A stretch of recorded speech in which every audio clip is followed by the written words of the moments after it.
Praise the lord. విరక్తి చెందడం వల్ల బాధ్యతల్ని ఒప్పుకోలేం.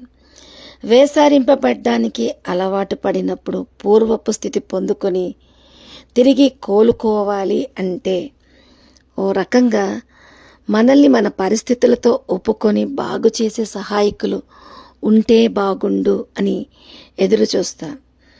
నిజమే, జీవిత వైఫల్యాలు మనల్ని విగత జీవులు చేసి నిరాశపరుస్తున్నప్పుడు దేవుడు హెచ్కేలు 37:11 అంటాడు, మన ఎముకలు ఎండిపోయాను, మన ఆశ విఫలమయ్యింది, మనము నాశనమయ్యాము అని కలుగుతున్న బాధల్ని బట్టి వాళ్ళు ఆ విధంగా నిరాశ చెందారు. అయితే భక్తుడైన హెచ్కేలుతో దేవుడు ఈ విధంగా చెప్పమని చెప్పాడు, మీరు చనిపోయిన విగత జీవులు కాదు, నా ఆత్మను మీలో ఉంచి మీరున్న నిరాశ లాంటి సమాధుల్లో నుండి మిమ్మల్ని లేపుతాను అని చెప్పడం.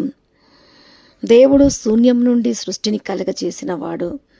ప్రతి ఒక్కరి కష్టాన్ని పోగొట్టి అద్భుతంతో తన క్రియలతో మనల్ని జీవింపజేయడానికి జీసస్కి అంతా సాధ్యము అని దేవుడు సెలవిస్తున్నప్పుడు ఇప్పుడు మనము విశ్వాసం ఉంచిన వారంగా నిరాశ నిస్పృహ లాంటి విసిగిపోయి వేసారిన జీవితం నుంచి దేవుడు లేవనెత్తడానికి తన ఆత్మ ద్వారా మనల్ని దీవించడం గొప్ప ఆశీర్వాదకరం.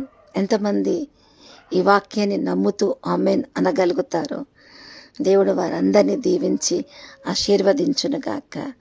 ఆమెన్.